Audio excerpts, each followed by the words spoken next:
You have an important presentation, speech, on-air interview, or perhaps you have to speak on stage in front of a lot of people and you lose your voice. Canceling isn't an option, and you have less than 24 hours to recover your voice. What can you do to get it back quickly, especially if you are on the road and you do not have access to a kitchen cabinet full of remedies or easy access to a pharmacy? Losing a voice, it's like losing an arm. You don't realize how necessary it is until you lose it. On this week's episode, what to do when you need your voice back quick, and what not to do. The remedies I received from the Twitterverse and the Googleverse. I asked for support because I lost my voice less than 24 hours before I had to appear on stage. It was gone, but I got it back in time for the talk. This week on the podcast, how I did it.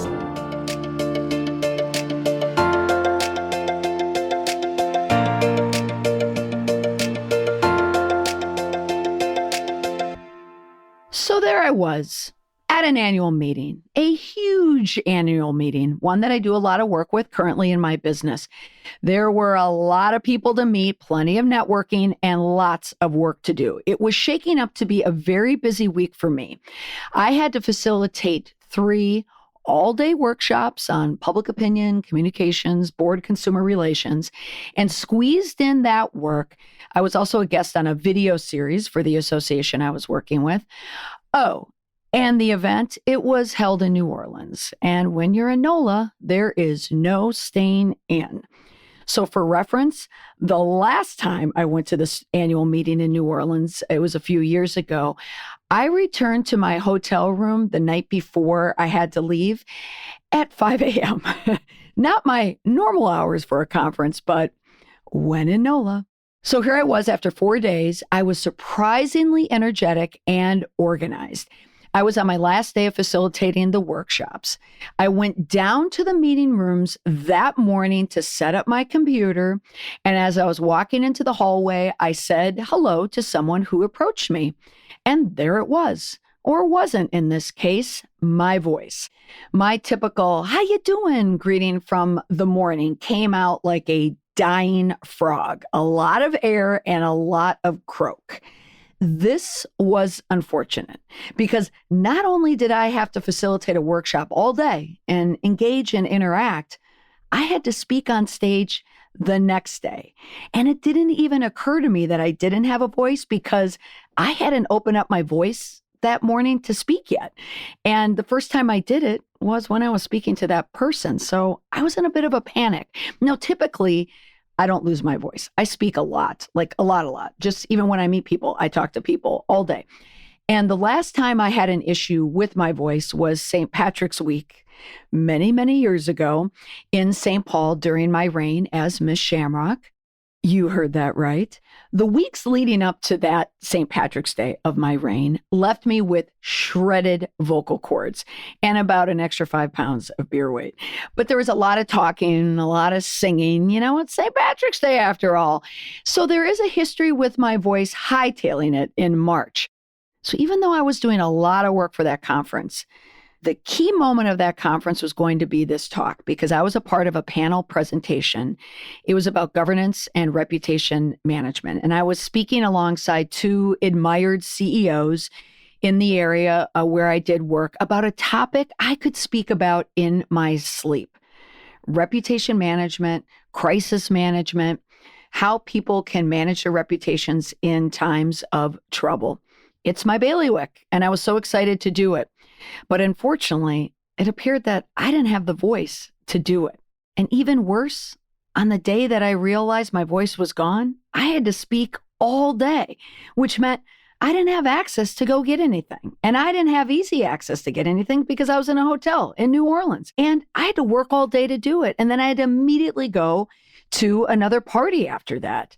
I was close to a casino and I was close to a Neiman Marcus last call store, but I wasn't anywhere near a pharmacy. I was in a jam. So that Sunday morning, when I realized my voice was gone, the Wi-Fi in the hotel was awful, as it typically is, because you never know if you can ever get online, even if you sign in, and it takes forever.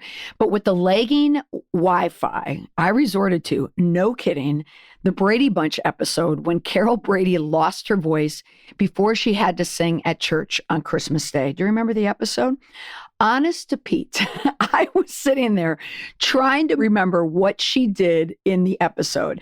I remember that she had a warm washcloth compress on her throat because Alice gave her a Nelson home remedy that smelled awfully bad. And I also recalled that the plot didn't recall any of the ingredients because I suppose that didn't make for riveting television what was in the compress. And sadly, the only other part of the episode I remember was that Cindy asked Santa Claus for her mom's voice back. And that's how Carol Brady was able to sing, "O Come All Ye Faithful" on Christmas morning. So I was very impressed by my pop culture memory, but I didn't have a Santa and I didn't have an Alice and I didn't have Wi-Fi. So I didn't know what to do, but I figured it out. On today's episode, I'm going to share with you the mistakes I made, the remedies I used and where I found them, and foreshadowing, I figured it out all in the nick of time. I wasn't at full strength, but I wasn't painful to listen to. Take a listen. We went out there to help people. We would go into a town, even when the trailers came in. We were the agency that gave money to everybody. We were helping people on the ground. But there was a discordance with the press telling everyone that we were this horrible. Not too bad, right? I mean, not pleasing to the ear, but from the gruesome croak from the day before, it was pretty good. So if you're someone who could ever find themselves in a jam where they need their voice, today I'm going to tell you how to get your voice back quickly when you use it. A disclaimer, I am not a medical professional. I'm a professional speaker and podcaster, Natch. This list of remedies is not intended to be a substitute for professional medical advice or diagnosis or treatment. Of course, you want to seek the advice of your physician or other qualified health providers with any questions you may have regarding this medical condition. When you lose your voice, it is often due to laryngitis. And laryngitis occurs when your larynx, your voice box, becomes irritated and inflamed. It can happen when you have a cold, and I knew I didn't have a cold, so I knew it was irritated. That was my problem. I strained the vocal cords. Now, before I get to the remedies, I want to start with the mistakes. These were the regrettable choices that I made that led me to my predicament. What not to do when you need to save your voice. 1, keep talking and talking and talking. I had to speak all day. And then, as I mentioned, I attended a party on a riverboat that night where I kept talking to people. People had to lean in to hear me. And I remember in some cases, the look of their face like, "Oi, what's with the voice? Like, why do I have to listen to this person?" So at the end of that party, it was wrapping up and I was in a mood. I was starving, so try eating gluten-free at an annual meeting. It's not fun. I was drained, my throat hurt, and I was annoyed because here I was at this networking event and I couldn't use my finest tool in my communications toolkit, my charming personality. I realized I'm not as interesting when I can't speak. Now, this next tip is one that Carol Brady did that I followed, but I didn't know it was a bad thing to do until I saw it on Google, which is don't whisper. Who knew? Whispering is harder on the vocal cords than regular speech. So when you whisper, your vocal cords pull tighter and it slows down the recovery. So I was practicing my talk in a whisper until I spotted that tip online. So now you know. Next, grab a mic when you can. I had to speak all day and I didn't ask for a mic on the last day of facilitating. I should have done it. It would have saved my voice and people would have heard me a lot better. Next mistake, drinking alcohol. New Orleans weekend. This was going to be tough.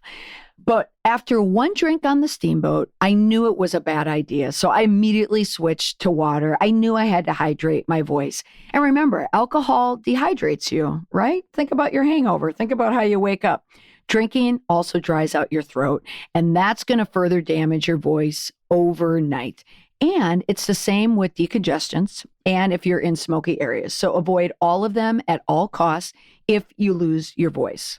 And this leads to my final mistake. If I have to be honest, and it's Lent after all, so I need to be, this is the real reason why I lost my voice.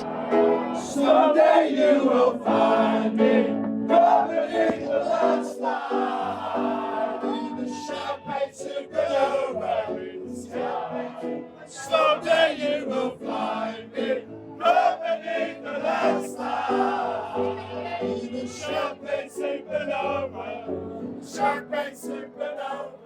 That horrible sound you hear is from video taken at Lafitte's, Bourbon Street, a bunch of Gen Xers, maybe a boomer thrown in the mix, with money to give a piano player. And of all the mistakes I made that weekend, this was the biggest. And I'm not even a piano bar sing-along type of a gal, but when in NOLA. Okay, now on to the solution. It was 10 o'clock at night, Sunday night, and I needed my voice back by 11 a.m. the next morning. This is a mix of the advice that I received in person, online, and on Twitter that helped me get my voice back in time. The first one is ask for help. I sent a tweet out into the Twitterverse and received excellent responses. Some were predictable, others I had never thought of before, but they were all incredibly helpful and thoughtful. So if you have a question, go to social media. People will answer it for you. And also go to Google. If you want to see what some of the remedies were, you can go to my Twitter page and you can see them at Molly McPherson. Next tip, don't talk. You need 1 to 2 full days of little to no talking. I had less than 12 hours. Stop speaking immediately. I never should have gone to the party on the steamboat. I should have gone right back to my hotel room.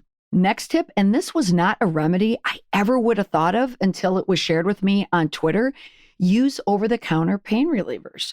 Pain relievers like an ibuprofen, that's Advil and Motrin, can help reduce the swelling in the vocal cords. So I was taking that repeatedly, and I think that helped me. It went a long way in bringing my voice back. All right, number 4, drink plenty of liquids. This will help you heal as quickly as possible. Now, in general, you should always aim to drink at least, 8-ounce glasses of water today. You can up it to 10, but drink as much water as you can.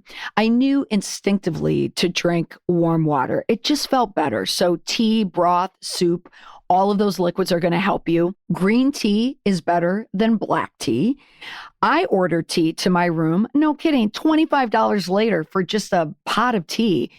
But I also use the coffee maker in the hotel room for hot water, which frankly grossed me out, but desperate times. Fast forward to the speaking session, the moderator of the panel where I was speaking, Pat, he was considerate enough to bring me a hot tea beforehand, but then he took it from me. He kept it for himself. Next, instinctively, I knew I needed to avoid caffeinated drinks like coffee. I knew I was not going to be able to drink my latte. I knew that milk wasn't going to be good, but I wasn't quite sure of the tea mix and what had caffeine and what didn't, because I knew I needed to hydrate and I knew caffeine dehydrated me. So I defaulted without Googling to the chamomile and lavender. I assumed those didn't have caffeine. Turns out I was right. Next tip, gargle with salt water if you can. I was on a hunt for salt because this was always a trick from my late grandmother, Esther Callahan. She was a big apple cider vinegar, big salt with warm water person. Add a teaspoon of it to warm water, and then you can gargle it. It's a go-to that works with a sore throat and also a lost voice. Next tip, and this one was helpful, take a hot shower, a long hot shower. The steam moistens the vocal cords and it soothes the sore throat. Now, if you can, and I'm going to do this henceforth, bring an essential oil with you like eucalyptus. That will help as well, and put it in the room. Now, if you're someone like me who hangs their clothes that you're going to wear that day in the room, which I always do in the bathroom. It's my natural iron. You may not want to have the essential oil there because you will carry it as you walk through the hallways. But very helpful when it comes to bringing your voice back. This ties into something I didn't think about, and I wish I would have done it, is bringing a humidifier to the room. Of course, you're not going to bring it with you in your luggage, but call down and ask if they have a humidifier. Guest services, if you are a titanium megaplex point person, like I am for one hotel, but not another, they may have that for you. But something I'm going to ask for from here on out, because the throat, it dries out during the night. And when you sleep, you produce less saliva and all that bacteria builds up. And that's why you have morning breath, everyone. But if you have a humidifier, ask for one. Next tip, and this was from Twitter, you want to chew some gum or suck on a lozenge because it increases saliva production. You want to keep your throat as moist as possible. Other remedies, ginger, it's a natural remedy. It suppresses irritation and dry cough that's often associated with laryngitis. Also honey. I was using a lot of honey. It's nice at a conference because they'll usually have honey sitting right next to the tea. It's a superfood and it can reduce cough and mucus. Lovely. I was adding it to my tea along with lemon, which I later found out was a big no-no. If you research how to come back from laryngitis, you will read a lot of articles about lemon. But I read one article, and I believe it was on a medical website. It's acidic and it can harm the vocal cords. It's a myth to take lemon with water or honey or tea when you need to soothe your throat. Now, I know this is true, or I can at least back this up because it's just like soccer moms, the myth that all kids on soccer teams want cut up oranges as their snack. Well, one, they don't because they're kids. But number two is the orange peels. And I learned this. I was a soccer coach and a soccer ref, and I learned that the orange is acidic and it doesn't help muscles recover. It's one of the worst foods that you can have. Chocolate milk is better for your muscles, but not your vocal cords because that has milk and that again brings mucus. Lovely. So no lemon. Now, during your talk, have warm water close to you, not a tea, warm water. Me, I never drink water during talks. People will do it reflexively and they do it out of nerves. They'll do it on stage. They'll do it on talk shows. And it's kind of weird and awkward when you see it. And it's just nerves. So if water's there, just as a speaking tip, don't use it. It's there when you need it, when you need to lubricate your vocal cords or you start coughing. But otherwise, keep it away because then people are going to hear you, especially if you're on mic. Never a good sound. Speaking of the mic, use a mic. It amplifies a softer voice. When you lose your voice, you're going to speak softer. You're going to speak more gingerly with your voice. No yelling. It was my big mistake the day before, but I had a mic for my talk. Next, acknowledge that you lost your voice. It's an elephant on stage, if you will. Now, I uttered a quick reference to sounding like Brenda Vaccaro, and that was a reference catered to the age of my audience. If I said Miley Cyrus, no one would have known who I was talking about, if you know what I mean. But if you are a speaker, you should mention it, especially if your voice has been compromised. If it's a little squeaky, a little scratchy, that's fine. But if it's more than that, you may want to mention it. Because if someone wants to hire you, they may think this voice, I can't listen to this voice again, much less pay for it. Now, if you are a professional speaker, plan for the day when you lose your voice the next time. In your work, in your professional world, if you're someone that speaks often, if you present often, especially if you're on the road, plan to have something in your go kit to prepare for this if it ever happens to you. Me, I'm adding eucalyptus essential oil to my go kit. I'm also going to add salt along with all my other little tricks of the trade in there. Something else I'm going to do to plan in the future, a little vocal mitigation, is I'm going to warm up my voice. I'm going to do this before any talk or workshop that I do because it's going to prevent the strain from future problems. So if you see me walking down a hallway before a workshop or before a talk, me. That will be me. Warming up if you think about it, it's no different than warming up before a run. You're going to stretch your muscles. Why not stretch your vocal cords? And not for nothing, I went on a morning run with a group of meeting attendees.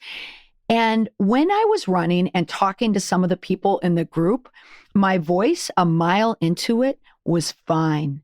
No croak whatsoever. It was like liquid. Then as soon as I got back from the run and I went up to my room, it was raspy all over again. Perhaps endorphins have something to do with helping your vocal cords. I don't know. All right, everyone. That's all for this week. Thanks for listening. I hope some of these tips will help you plan when you have a big talk or a big presentation and you lose the most important tool in your toolkit, your voice. And if you want to check out some of the remedies that I received on Twitter, you can go to my Twitter feed. It's at Molly McPherson and look at the week of March 1st. Now go forth and communicate with confidence.